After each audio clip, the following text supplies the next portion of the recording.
اعوذ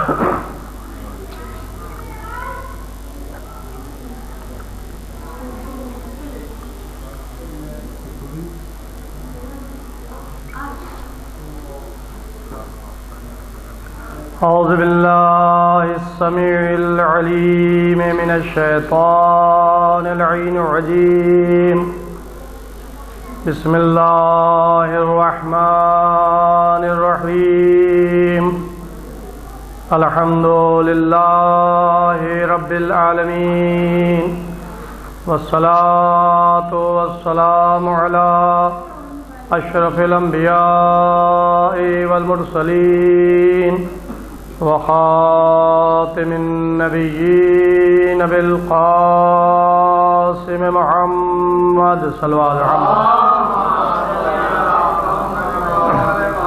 وعلى اہل بیتہ الطیبین الطاہرین المعصومین ولعنۃ اللہ علی اعدائہم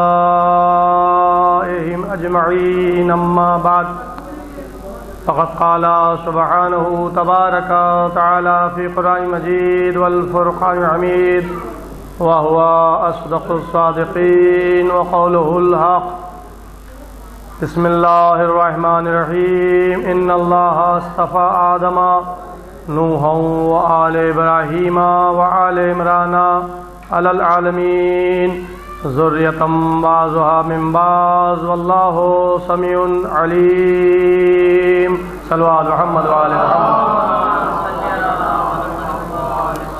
عزیزوں، قرآن مجید کے سورہ آل عمران کی 33ویں اور 34ویں آیہ کریمہ کے ذیل میں آپ کی خدمت میں عرض کر رہا ہوں۔ ارشاد ہو رہا ہے حرف تحقیق کے ساتھ، ان اللہ اصطفیٰ، یقیناً اللہ نے چن لیا آدم کو، نوح کو، وآل ابراہیم اور ابراہیم کی آل کو، وآل عمران اور عمران کی آل کو، ذریۃ بعضها من بعض کی ذریت ہے، واللہ سمیع علیم، اور اللہ بہت بڑا سننے والا بھی ہے اور جاننے والا بھی ہے۔ یہ آیہ کریمہ میں آپ کے سامنے تلاوت کر رہا ہوں۔ اللہ کا انتخاب کسی ایک خطے میں نہیں ہے، اللہ نے جو انتخاب کیا ہے کسی ایک شہر میں نہیں کیا، اللہ نے انتخاب کسی ایک ملک میں نہیں کیا، اللہ نے انتخاب صرف روئے زمین پر نہیں کیا، بلکہ لفظ یہ ہے کہ علی العالمین، پورے عالمین کے اوپر انتخاب کیا ہے۔ پوری کائنات میں جناب ابراہیم کا تذکرہ ہونا ہے کہ اللہ نے ابراہیم کی آل کو چنا ہے۔ یہ ابراہیم کون ہے؟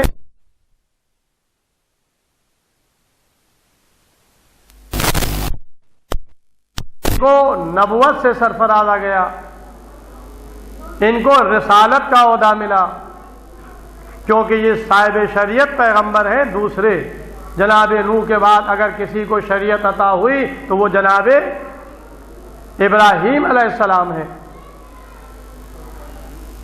تو نبوت، رسالت، خلت، اور اس کے بعد جناب ابراہیم علیہ السلام کے لیے قرآن میں پھر ارشاد ہو رہا ہے کہ انی جاعلک للناس اماما، ہم نے تمہیں انسانوں کا امام بنایا ہے۔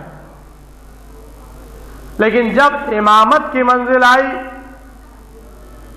عہدہ امامت ملا، تو ابراہیم نے بارگاہ الہی میں عرض کیا قال ومن ذریتی، پروردگار میری اولاد میں۔ جواب ملا قال لا ینال عہد الظالمین، یہ عہدہ ظالمین کو نہیں ملے گا۔ تو یہ قرآن جناب ابراہیم کی امامت کا بھی ذکر کر رہا ہے، اور جناب ابراہیم کی ذریت کا بھی تذکرہ قرآن میں کیا جا رہا ہے۔ تو جناب ابراہیم شہر بابل جو عراق کی سرزمین پر ہے وہاں پیدا ہوئے. باپ تارخ،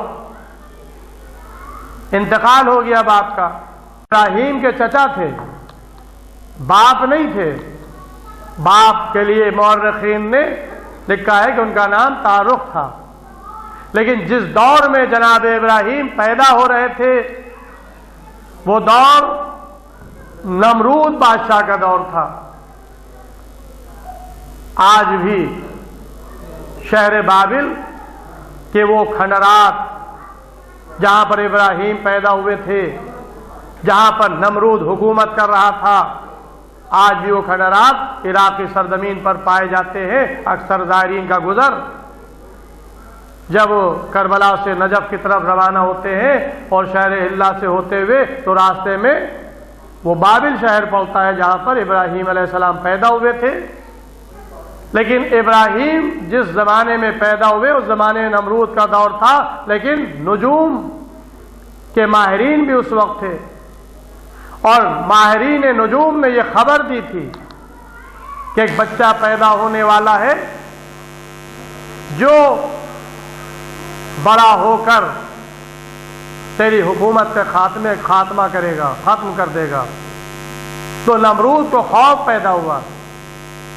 اس نے حاملہ عورتوں کے لیے عورتیں دائیاں معین کر دیں کہ وہ اس بات کا خیال رکھیں کہ کوئی اگر بچہ پیدا ہو تو خبر کی جائے.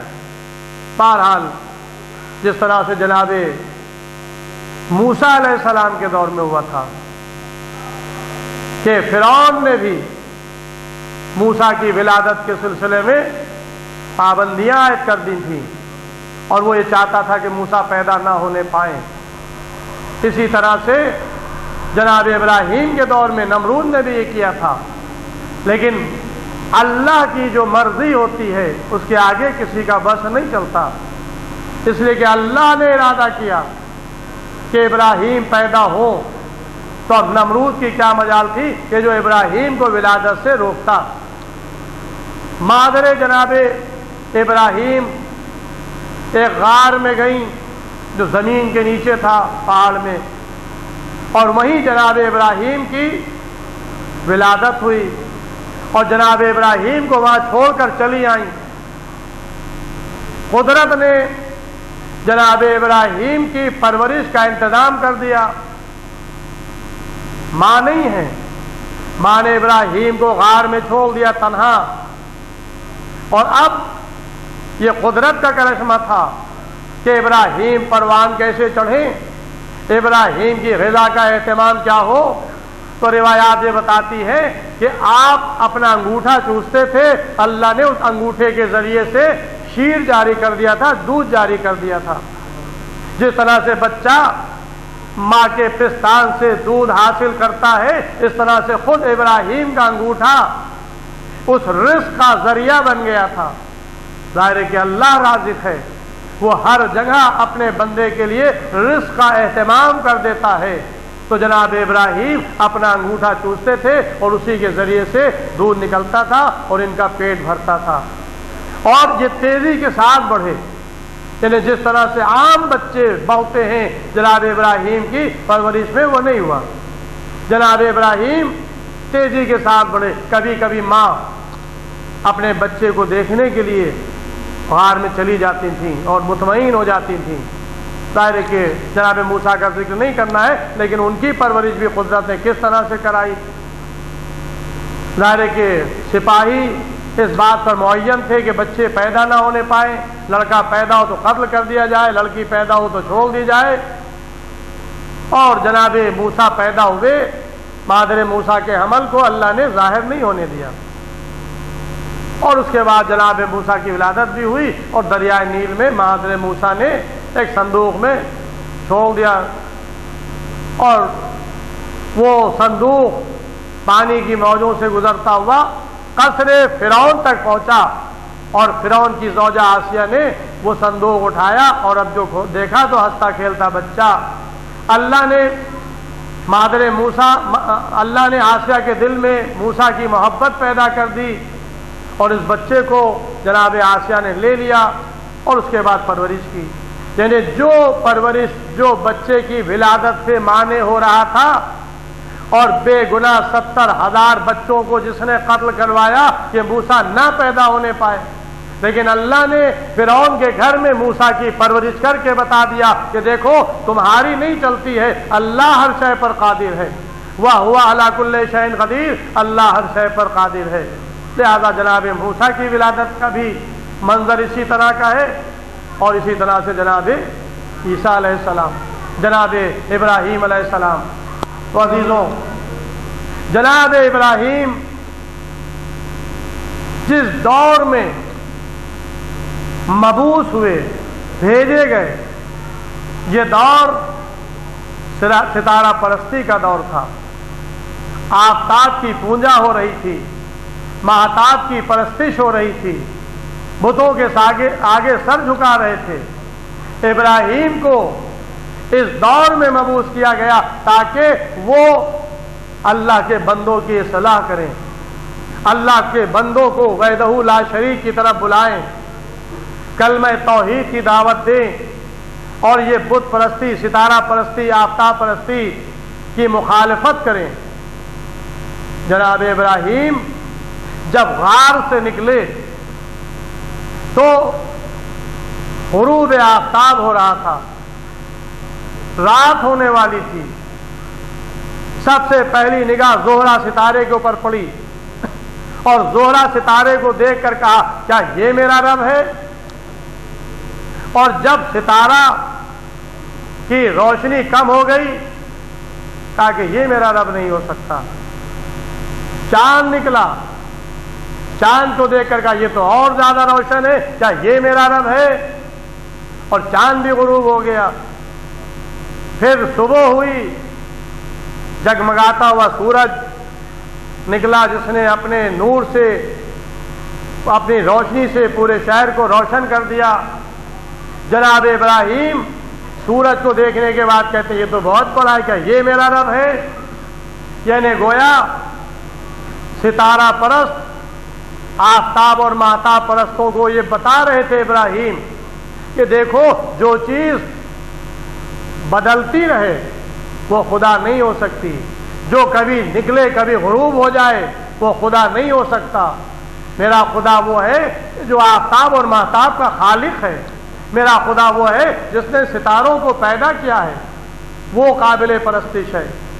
تو ایک ذہنیت کو اس طرح سے جناب ابراہیم نے بدلنے کی کوشش کی کہ تاکہ حقیقی معبود کی عبادت ہو سکے، چاند سورج ستاروں کے سامنے سر نہ جھکایا جائے.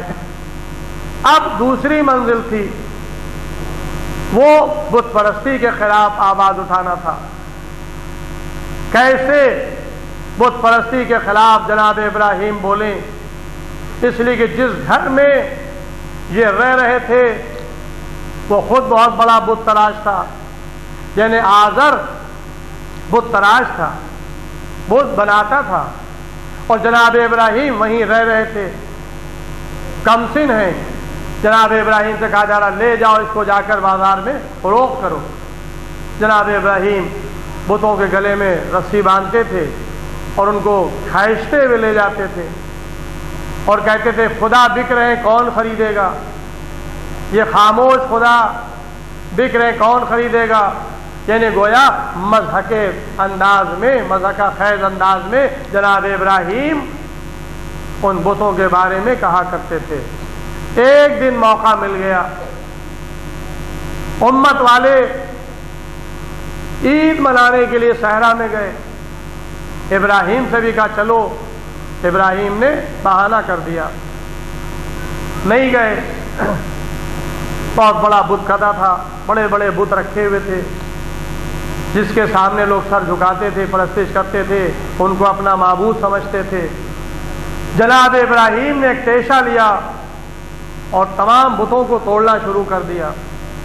سارے بت توڑ دیے، ایک بڑا بت رہنے دیا اور وہ تیشہ بھی اسی کے پاس رکھ دیا. جب لوگ عید بنا کر واپس پلٹے صلی اللہ محمد وعلیہ۔ عید منا کر واپس پلٹے اور آ کر اپنے بت خانے کو دیکھا تو کیا دیکھا؟ سارے بت ٹوٹے پڑے ہوئے ہیں۔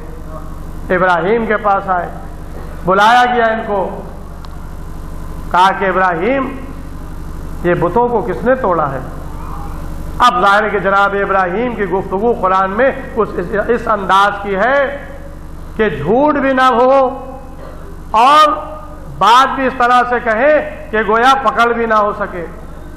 تو آپ نے فرمایا کہ بڑے نے بت توڑا ہے اور جو ان میں بڑا ہے اس سے پوچھو، وہ تمہیں جواب دے گا۔ اب ظاہر ہے کہ یہ دوہری بات سمجھنے والا سمجھ نہ سکے اور ابراہیم جھوٹ بھی نہ بولے۔ بڑے نے توڑا ہے تو اس وقت بڑا کون تھا؟ ابراہیم بڑے تھے، اللہ کے نبی تھے، اللہ کے رسول تھے، خلیل خدا تھے، لہذا کا بڑے نے توڑا ہے۔ اور جو ان میں بڑا ہے یعنی بتوں میں جو بڑا ہے اس سے پوچھو، وہ بتائے گا۔ اب ظاہر ہے کہ یہ اس طرح سے دعوت دی کہ جو بڑا ہے وہ بتائے گا۔ اب کیسے اس سے پوچھا جائے؟ تو ظاہر ہے کہ لوگوں کو شرمندہ ہونا پڑا، کہا کہ یہ تو ہم کو کچھ بتا ہی نہیں سکتا، یہ ہماری سن ہی نہیں سکتا، یہ ہمیں جواب ہی نہیں دے سکتا۔ تو اب ابراہیم نے کہا کہ پھر کیوں ایسے کی پرستش کر رہے ہو جو نہ تمہاری سن سکے، نہ تمہیں جواب دے سکے، نہ تمہاری گفتگو کو سن سکے؟ تو ایسے کی پرستش کیوں کر رہے ہو؟ اس معبود کی پرستش کرو کہ جو سننے والا بھی ہے، دیکھنے والا بھی ہے اور جاننے والا بھی ہے۔ صلی اللہ محمد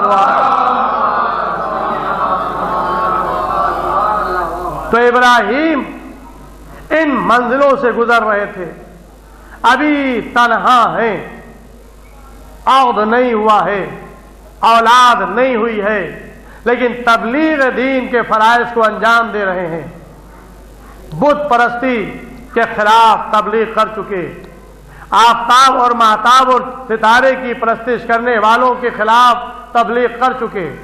لیکن اب سب سے بڑی منزل تھی نمرود کی، انسان کی، جو نمرود خود بھی اپنے کو خدا کہلوا رہا تھا۔ اب ظاہر ہے کہ بتوں کی مخالفت کر چکے، آفتاب اور ماہتاب کی پرستش کرنے والوں کو سمجھا چکے، اب بادشاہ نمرود کی کیسے مخالفت کریں جو بادشاہ ہے، حاکم ہے۔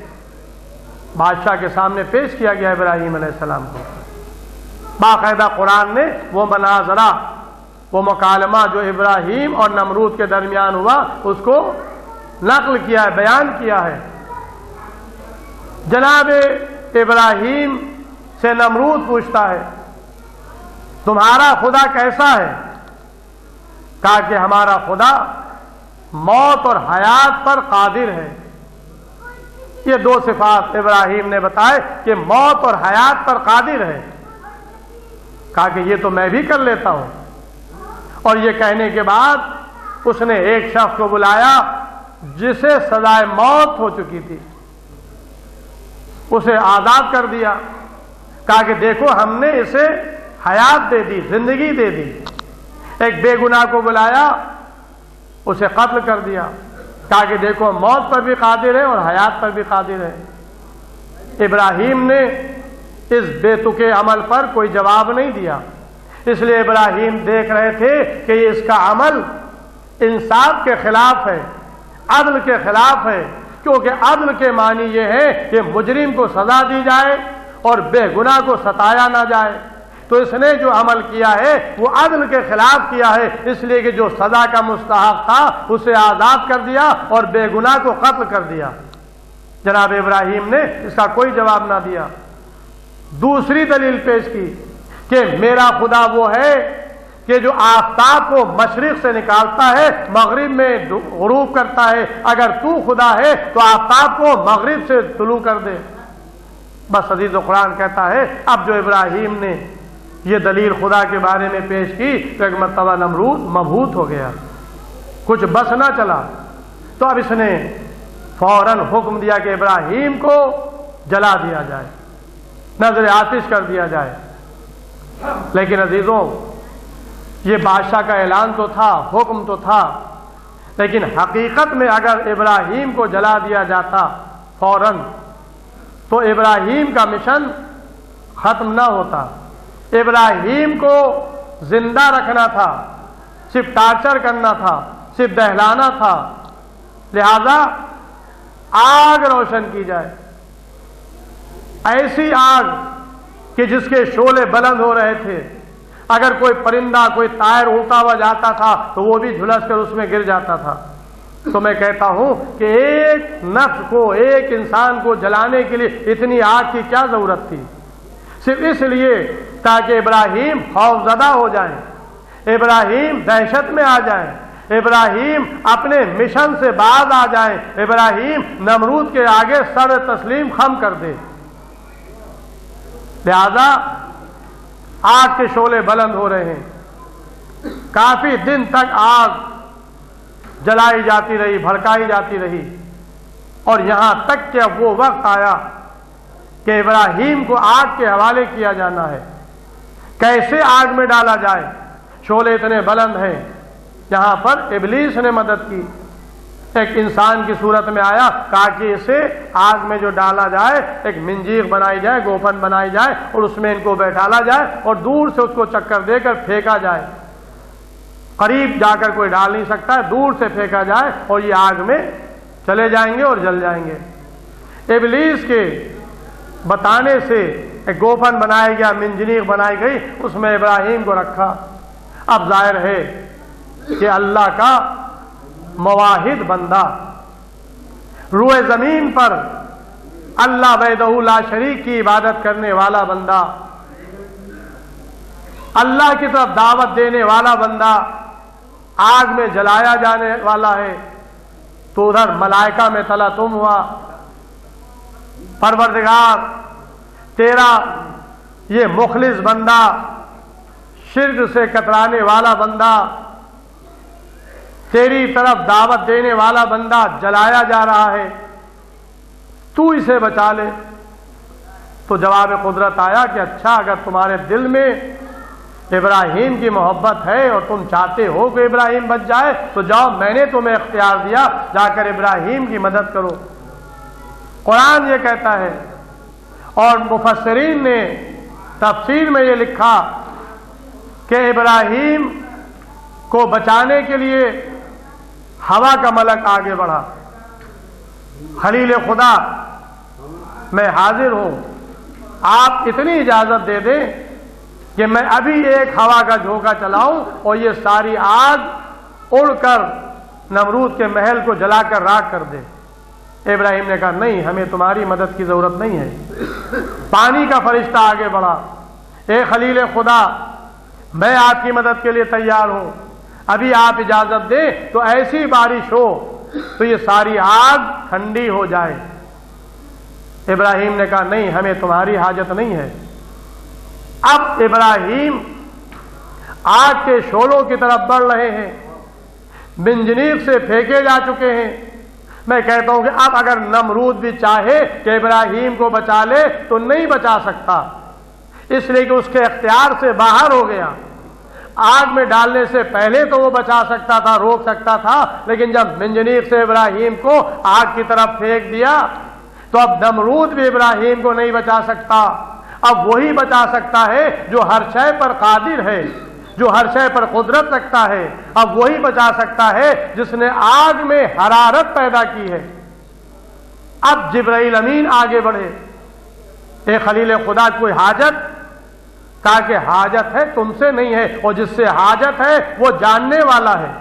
اب یہ توکل علی اللہ ابراہیم کا ایمان ہے، ایمان کی بلندی ہے کہ فرما رہے ہیں کہ جس سے حاجت ہے وہ جاننے والا ہے، وہ جانتا ہے، ہمیں کہنے کی ضرورت نہیں ہے۔ ظاہر ہے کہ یہ امتحان کی منزل تھی ابراہیم کی۔ ادھر ابراہیم آگ کی طرف چلے اور اللہ نے آواز دی، یا نار کونی بردن سلام علی ابراہیم، یہ آگ ٹھنڈی ہو جا ابراہیم کی سلامتی کے ساتھ۔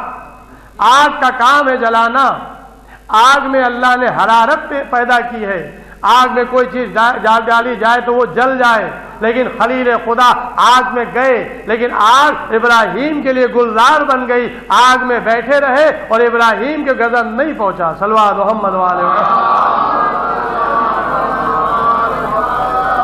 بس عزیزوں، یہ جناب ابراہیم ہیں جن کا ذکر قرآن مجید میں جگہ جگہ کیا گیا ہے، ہمارے رسول کے مور سے اعلیٰ، جد اعلیٰ ہے ابراہیم علیہ السلام۔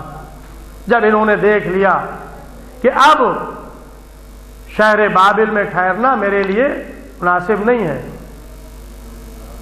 تو آپ نے ہجرت اختیار کی، بابل کو چھوڑ دیا، شام کی طرف روانہ ہو گئے، اور راستے میں آپ شام ہوتے ہوئے فلسطین کی طرف پہنچے اور وہیں آپ نے قیام کیا۔ آپ کا عہد جناب سارہ سے ہوا۔ بس عزیزوں، جناب ابراہیم کی عمر تقریباً 95 سال کی ہو چکی ہے۔ جناب سارہ آپ کی زوجہ اولا ہے، پہلی بیوی ہیں، لیکن کوئی اولاد پیدا نہیں ہوئی۔ جناب سارہ کہتی ہیں کہ آپ اللہ سے دعا کریں کہ خداوند عالم آپ کو اولاد عطا کرے۔ بس عزیزوں، قرآن میں وہ جملے جناب ابراہیم کے سورہ والصفات میں موجود ہیں کہ جناب ابراہیم نے بارگاہ الہی میں دعا کی، رب حب لی من الصالحین، اے پروردگار مجھے صالح فرزند عطا فرما۔ عزیزوں، یہ قرآن ہے، نبیوں کی سیرت بھی ہمارے لیے نمونہ عمل ہے۔ نبی کس طرح سے دعا کر رہا ہے، جس طرح سے نبی دعا کر رہا ہے اسی طرح سے ہمیں بھی دعا کرنا چاہیے۔ ابراہیم نے صرف یہ نہیں کہا کہ ہمیں اولاد عطا کر، شرط لگا دی، ہمیں اولاد چاہیے ہے لیکن صالح اولاد چاہیے ہے، نیک اولاد چاہیے ہے۔ لہذا یہ ہمارے لیے تربیت ہے، ہمارے لیے درس ہے کہ اگر ہم اللہ کی بارگاہ میں اولاد کی تمنا کریں، اولاد کی دعا کریں، تو اس کے ساتھ یہ بھی شرط لگا دیں کہ رب حب لی من الصالحین، پروردگار مجھے صالح اولاد دینا، کیونکہ صالح اولاد ماں باپ کی نجات کا ذریعہ ہوتا ہے۔ صالح اولاد باقیات الصالحات ہوتا ہے۔ صالح نیک اولاد ماں باپ کے لیے ثواب جاریہ ہوتی ہے۔ اس لیے کہ اگر ماں باپ اولاد چھوڑ کر گیا ہے لیکن وہ صالح نہیں ہے، گناہگار ہے، خطا کار ہے، قرآن کی تلاوت نہیں کرتی ہے، نماز نہیں پڑھتی ہے، برے افعال میں ملوث ہے، تو یہ ماں باپ کے لیے نجات کا ذریعہ نہیں ہوگی، بلکہ نجات کے لیے وہ اولاد ذریعہ بنے گی جو نیک ہو، جو صالح ہو۔ اور روایت ذکر آ گیا اولاد کا، تو میں ایک روایت آپ کے سامنے پیش کر دوں کہ ماں باپ کے اوپر فرض ہے کہ وہ اپنی اولاد کو نیک بنائے۔ اولاد نیک ہونے کی خواہش بھی ہو، تمنا بھی ہو، دعا بھی ہو، اور ذمہ داری یہ ہے کہ اولاد کو نیک بنائے۔ اور نیک بنانے کے لیے دین کی تعلیم لازمی ہے، قرآن سے روشناس کرانا ضروری ہے، تعلیمات اہل بیت بتانا لازمی ہے۔ لیکن آج ہمارا ماحول اس کے برعکس ہے۔ ہر ایک ماں باپ کی یہ خواہش ہوتی ہے کہ ہماری اولاد انگلش میڈیم میں پڑھے، چاہے پڑھانے کے لیے پیسہ ہو یا نہ ہو، کہیں سے فنڈ مل جائے گا، کہیں سے اسکالرشپ مل جائے گی، انگلش میڈیم سے پڑھا دیا جائے۔ لیکن یہ نہیں سوچتے کہ ہم اسے قرآن کی تعلیم دیں، ہم اسے تعلیمات ائمہ معصومین پڑھائیں۔ اس لیے کہ انگلش میڈیم اگر پڑھ لیا اولاد نے تو دنیاوی ترقی تو کر سکتا ہے، آخرت کے لیے آگے نہیں بڑھ سکتا ہے۔ لیکن اگر دین کی تعلیم اس کے پاس ہوگی، قرآن پڑھا ہوگا، احادیث اہل بیت علیہ السلام پڑھی ہوگی، تو وہ نیک صالح ہوگا اور ماں باپ کے لیے نجات کا ذریعہ بن جائے گا۔ صلوات محمد علیہ۔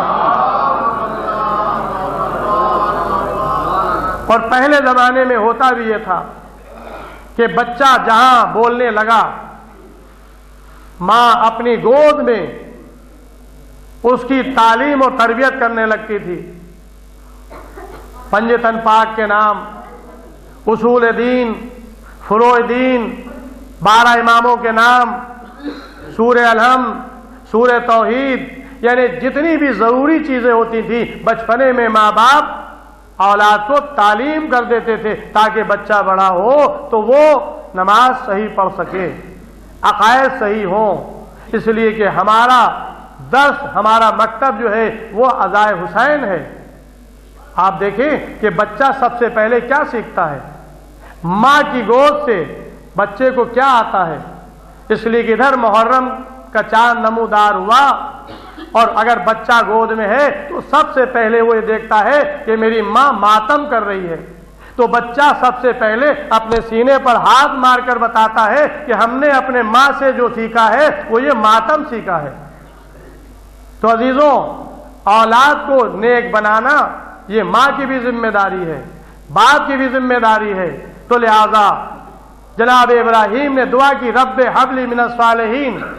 میں ایک واقعہ آپ کے سامنے عرض کرنے جا رہا تھا، تفسیر المبین میں عمدۃ البیان میں یہ واقعہ موجود ہے، مولانا امداد کاظمی صاحب کی تفسیر 3 جلدوں میں ہے، اس میں یہ واقعہ موجود ہے کہ جناب عیسیٰ کے دور کا واقعہ کہ جناب عیسیٰ علیہ السلام ایک راستے سے گزر رہے ہیں، ایک قبرستان پڑا، اور جب ایک اہل قبر کے پاس سے گزرے تو وہاں سے اپنے قدم تیزی سے آگے بڑھا دیے۔ لوگوں نے پوچھا، یا نبی اللہ، یہ آپ نے یہاں سے جلدی سے کیوں آگے بڑھ گئے؟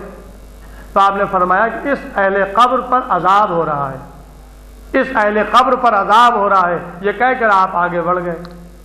کچھ دنوں بعد پھر جناب عیسیٰ کا گزر اسی قبرستان سے ہوا، تو دیکھا اس اہل قبر پر اللہ کی رحمتیں نازل ہو رہی ہیں۔ عیسیٰ علیہ السلام نے بارگاہ الہی میں سوال کیا، پروردگار کچھ دنوں پہلے صاحب قبر پر تیرا عذاب ہو رہا تھا، اب تیری رحمت نازل ہو رہی ہے۔ تو جواب قدرت آیا کہ یہ شخص جب دنیا سے اٹھا تھا تو ایک اپنی حاملہ عورت چھوڑ کر گیا تھا، اس کے یہاں بچے کی ولادت ہوئی، بچہ اتنا بڑا ہوا کہ ماں نے اپنی اولاد کو معلم کے پاس پڑھنے کے لیے بیٹھالا۔ معلم نے جب بچے سے کہا کہو بسم اللہ الرحمن الرحیم، اور بچے نے بسم اللہ کہی، تو مجھے شرم آتی ہے کہ اس کی اولاد میرے رحمان الرحیم ہونے کا اقرار کر رہی ہے اور میں اس کے والد کے اوپر باپ کے اوپر عذاب نازل کروں، لہذا بچے کے بسم اللہ الرحمن الرحیم کہنے سے میں نے اس کے باپ کے گناہوں کو معاف کر دیا۔ صلوات محمد تو عزیزوں، یہ قرآن کی تعلیم اگر ماں باپ اپنی اولاد کو بچپنے میں دلا دیں، پھر چاہے وہ انگلش میڈیم میں پڑھے، چاہے وہ بی اے کرے، چاہے بی ایس سی کرے، دنیاوی تعلیم منع نہیں ہے، لیکن دنیاوی تعلیم سے پہلے دین کی تعلیم اور حلال و حرام سے روشناس کرا دینا یہ ماں باپ کا فریضہ ہے۔ آپ اپنی ذمہ داری کو پورا کر دیں، بعد میں وہ کرے یا نہ کرے وہ اس کی ذمہ داری ہے، لیکن اگر آپ ہی نے نہیں پڑھایا تو کل وہ یہ شکوہ کرے گا میں کیا کرتا، میرے ماں باپ نے مجھے تعلیم ہی نہیں دلوائی، مجھے میرے ماں باپ نے قرآن ہی نہیں پڑھوایا، انگلش میڈیم میں تو نام لکھوا دیا اور میں کیا کروں، میرے پاس ٹائم ہی نہیں تھا۔ ظاہر ہے کہ آج کے دور میں اتنی زیادہ کتابیں بچوں پر لاد دی جاتی ہیں اور ٹیوشن لگا دیا جاتا ہے کہ پورا ٹائم ان کا اسکول کے کورس میں صرف ہو جاتا ہے، انہیں قرآن پڑھنے کا موقع نہیں ملتا۔ تو یہ شکوہ اولاد کرے گی کہ ماں باپ نے مجھے نہیں پڑھایا، لہذا ماں باپ کا پہلا فریضہ ہے کہ انگلش میڈیم میں پڑھانے سے پہلے کم سے کم اسے قرآن سے روشناس کرا دے، مذہب سے آگاہ کر دے، اصول دین بتا دے، فروع دین بتا دے، حلال و حرام سکھا دے۔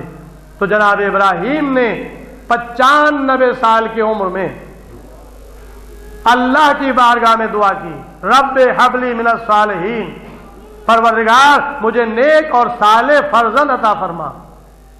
اللہ نے جواب دیا، وَبَشِّرْنَاهُ بِغُلَامٍ حَلِيمٍ، ہم نے ابراہیم کو بشارت دی، بردبار حلیم فرزند کی۔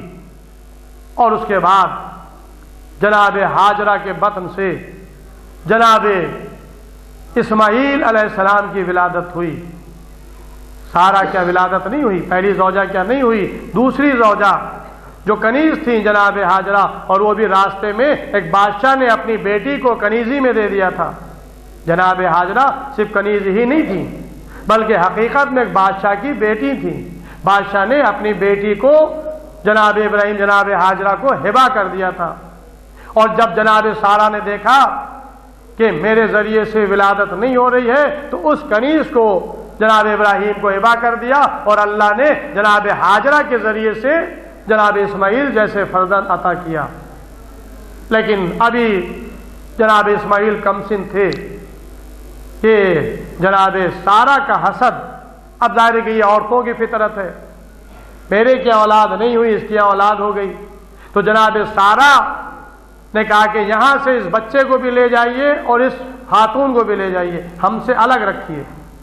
ادھر حکم خدا ہوا کہ ہاجرہ کو اور اسماعیل کو لے جا کر مکے کی سرزمین جہاں پر میرے گھر کے آثار ہیں وہاں لے جا کر چھوڑاؤ۔ جبرائیل امین ایک براق لے کر آئے، جناب ہاجرہ، جناب اسماعیل اور جناب ابراہیم کو اس پر سوار کیا۔ جناب ابراہیم ہوا میں پرواز کرتے ہوئے چلے، ایسے علاقے دیکھے جو شاداب تھے، جہاں پہ درخت لگے ہوئے تھے۔ پوچھا کیا یہی زمین ہے؟ کہا کہ نہیں، آپ دوڑتے رہیں، اور یہاں تک کہ ایک ایسے مقام پر پہنچے جو بے آب و گیا تھی، جہاں پر آبادی نام کی دور دور تک کے نام و نشان نہ تھا، جہاں پانی کا نشان نہیں تھا، جہاں پر کوئی چیز اگتی نہیں تھی، بے آب و گیا مقام، صحرا، ریگستانی علاقہ۔ وہاں پر جا کر ابراہیم نے وہاں پر اپنی اس اولاد کو اور جناب ہاجرہ کو چھوڑ دیا۔ بس عزیزوں، جناب ہاجرہ اور جناب اسماعیل وہاں پر اترے، اور جناب سارہ نے کہا تھا کہ رکے نہ، سواری سے نہ اتریں، فوراً یہ واپس آ گئے۔ لیکن اللہ کے سہارے ابراہیم نے ہاجرہ اور اسماعیل کو بے آب و گیا مکے کی سرزمین پر جا کر آباد کیا۔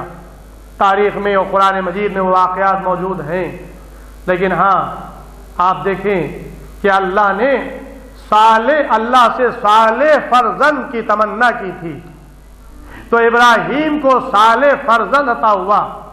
ابراہیم پھر آتے تھے اور آ کر جناب اسماعیل اور ہاجرہ کو دیکھتے تھے، پھر چلے جاتے تھے، اور اس کے بعد وہ واقعات کہ پانی ختم ہو گیا، جناب سارہ پانی تلاش کرنے کے لیے گئیں، کوہ صفا سے کوئی مروہ 7 مرتبہ سعی کی، اور اس کے بعد جناب اسماعیل کی ایڑی کی رگڑ سے چشمہ پھوٹا، پانی نکلا، اور جناب سارہ نے کہا زمزم ٹھہر جاؤ، پانی ٹھہر گیا، اور جہاں پر پانی ہوتا وہاں پہ طائر آنے لگتے ہیں، پرندے آنے لگتے ہیں، طائر آنے لگے۔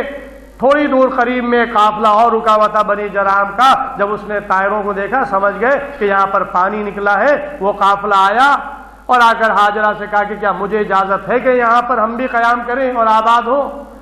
کہا کہ پہلے میں اپنے شوہر سے اجازت لوں گی تب اجازت دوں گی، اور پھر جب جناب ابراہیم آئے ان سے اجازت لی، انہوں نے اجازت دے دی، بنی جراحم وہیں پر قافلہ ٹھہر گیا اور آبادی کا آغاز ہو گیا۔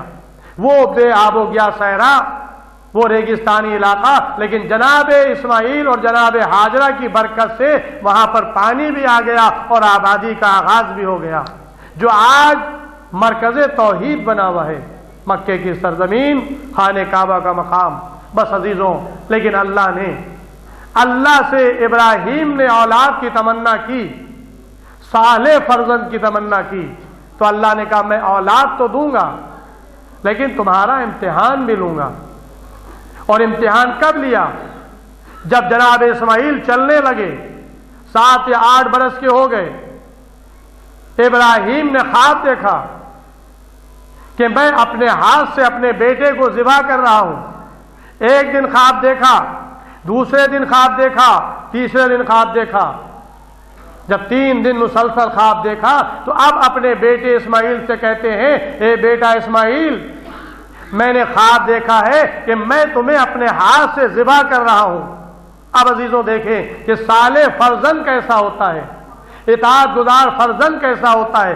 باپ نے بیٹے سے کہا کہ میں تمہیں اپنے ہاتھ سے ذبح کر رہا ہوں، تو اسماعیل نے جواب دیا، بابا آپ کو جیسا حکم ہوا ہے آپ اس پر عمل کریں، انشاءاللہ آپ مجھے صابرین میں سے پائیں گے۔ یہ ہے صالح فرزند، کہ اگر اللہ کی راہ میں قربانی دینے کی ضرورت پڑ جائے تو ابراہیم کا بیٹا منہ نہ پھیرے، باپ کو جواب نہ دے بلکہ باپ سے کہے جیسا آپ کو حکم ہوا ہے آپ اس پر عمل کریں، انشاءاللہ مجھے صابرین میں سے پائیں گے۔ اور جناب ابراہیم کا قربان گاہ میں اسماعیل کو لانا، پیشانی کے بھل لٹانا، اپنے آنکھوں پر پٹی کا باندھ لینا اور اپنی پوری قوت و طاقت کے ساتھ بیٹے کو ذبح کرنا، لیکن ظاہر ہے کہ اللہ کو یہ منظور نہیں تھا کہ باپ بیٹے کو ذبح کر دے۔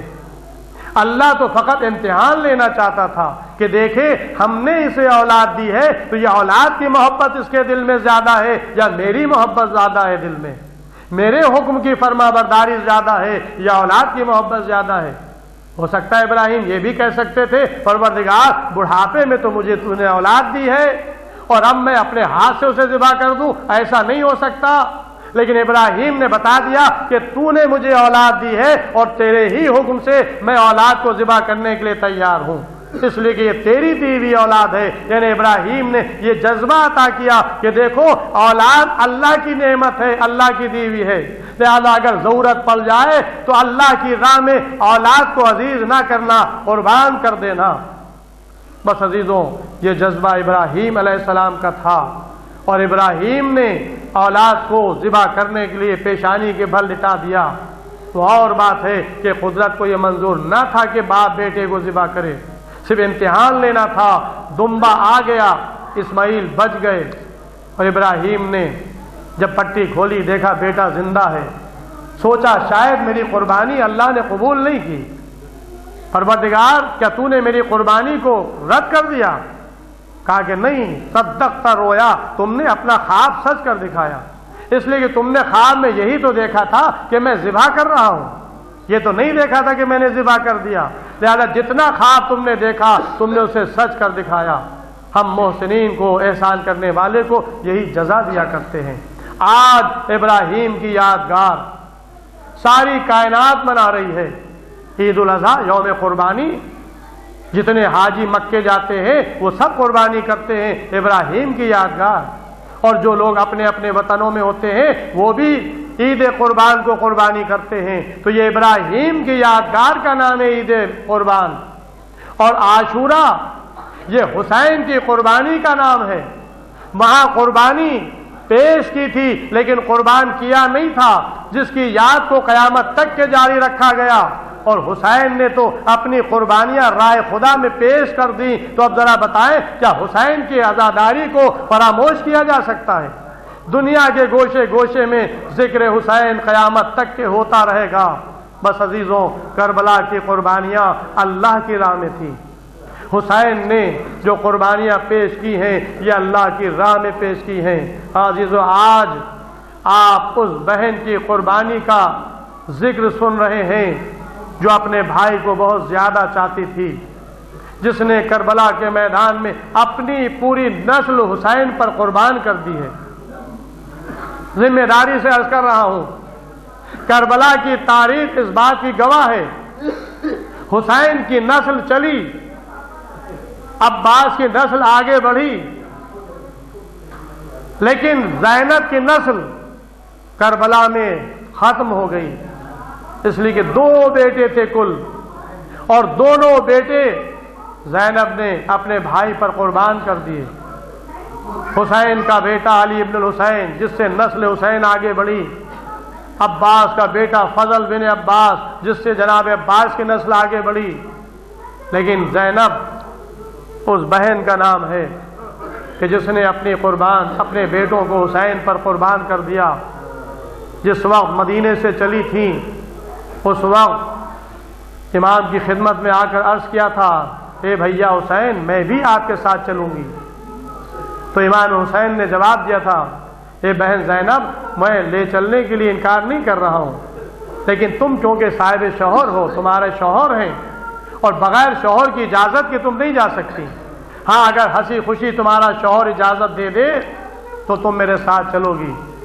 آئیں جناب زینب، جناب عبداللہ ابن جعفر طیار، ظاہر ہے کہ کوئی غیر نہیں ہے، چچا زاد بھائی کے ساتھ عقد ہوا تھا۔ جعفر طیار کے بیٹے عبداللہ ابن جعفر، امام علی نے اپنی دونوں بیٹیوں کا عقد اپنے بھائی کے فرزندوں کے ساتھ کیا تھا، اپنے بھتیجوں کے ساتھ کیا تھا، عون بن جعفر کے ساتھ جناب ام کلثوم کا عقد کیا، اور عبداللہ ابن جعفر کے ساتھ جناب زینب کا عقد فرمایا۔ تو آتی ہیں جناب جعفر طیار کے سامنے، دو زانو ہو کر بیٹھ جاتی ہیں۔ جناب جعفر طیار کہتے ہیں اے بنت علی، یہ آپ کی شان نہیں ہے کہ آپ نیچے بیٹھے میں اوپر بیٹھوں، آپ علی کی بیٹی ہیں، آپ فاطمہ زہرا کی دختر ہیں۔ کہا کہ عبداللہ سائل کا انداز یہی ہوتا ہے، میں تم سے کچھ مانگنے آئی ہوں۔ کہا کہ کیا چاہتی ہیں؟ کہا کہ آپ جانتے ہیں کہ اب میں اپنے بھائی کو کتنا چاہتی ہوں، میرا بھائی مدینے سے جا رہا ہے، بس میں آپ سے یہ چاہتی ہوں کہ مجھے اتنی اجازت دے دیں کہ میں اپنے بھائی کے ہمراہ سفر میں چلی جاؤں۔ جناب عبداللہ کہتے ہیں جاؤ، میں نے تمہیں باخوشی اجازت دے دی۔ قافلہ تیار ہوا، مدینے سے قافلہ چل رہا تھا کہ ایک مرتبہ عبداللہ ابن جعفر آتے ہیں، اے بنت علی، آپ تنہا جا رہی ہیں، میں اپنے ان بیٹوں کو آپ کے حوالے کر رہا ہوں، یہ اپنے دونوں فرزند اپنے بھائی پر میری طرف سے نچھاور کر دیجئے گا، ان بچوں کو اپنے ساتھ لیتے جائیں۔ بس عزیزوں، جناب عبداللہ نے بچوں کو بھی جناب زینب کے ہمراہ کر دیا، اور اس بات کی اجازت دے دی کہ جب ضرورت پڑے تو ان بچوں کو اپنے بھائی پر نچھاور کر دیے گا۔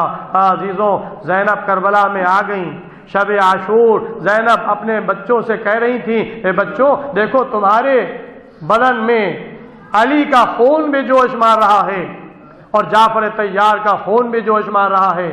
تمہارے دادا جعفر طیار ہیں جو جنگ موتا میں شہید ہوئے تھے، جن کو اللہ نے 2 پر عطا کیے ہیں جس سے وہ ملائکہ میں پرواز کرتے ہیں۔